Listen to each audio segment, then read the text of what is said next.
beneen xibaar boo xam ne wàcc na fi léegi Thiowli Sénégal TV ñu ngi leen di nuyooti yéen suñuy internet di leen jaajëfal ci topp geeg teewlu gi Cheikh Bara Ndiaye bi nga xamante ni ay fan ci ginnaaw annoncé woon nañu liberté provisoire boo xamante ni waroon na ko am ba mu mel ni parc bi daf ko gàntaloon moom Cheikh Bara Ndiaye waxtu bi dañuy àddoo ngeen di teewlu mu mel ni mbiram mu ngay gën di jafe la ko waral moo di pavillon spécial fa mu nekk ngir sutante ci wàllu yaramam moom Cheikh Bara Ndiaye jël na li nga xamante ni moo di grève de la faim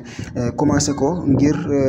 waaye itam fësal aw naxar woo xamante ni am na ko ci anam gi nga xamante ni ñu ngi ko koy traité moom Cheikh Bara Ndiaye ci fàttali ab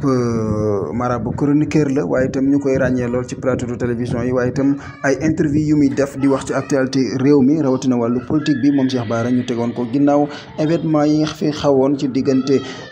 Ousmane Sonko ak Adji Raby Sarr ginnaaw bu ñu jubalee li nga xamante ni moo di acte bi ci première soin ak manifestation yi ci amoon moom Cheikh Bara ñu tegoon ko loxo ci jàpp ne dafa am ay ndaw yoo xam ne daf leen xiirtal ngir ñuy manifester waaye itam di leen financer moom Cheikh Bara Ndiaye xibaar bi ñu mujjee jot ci moom actuellement mooy grève de faim la tàmbali foofee nga xamante ni moo di pavillon spécial fa mu nekk Thiowli Sénégal di leen toppal bi lay xibaar.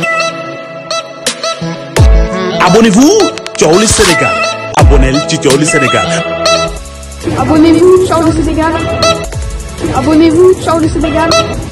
Abonnez-vous Thiowli Sénégal. ndax man li ma soxla ci xibaar yu wér te wóor Thiowli Sénégal.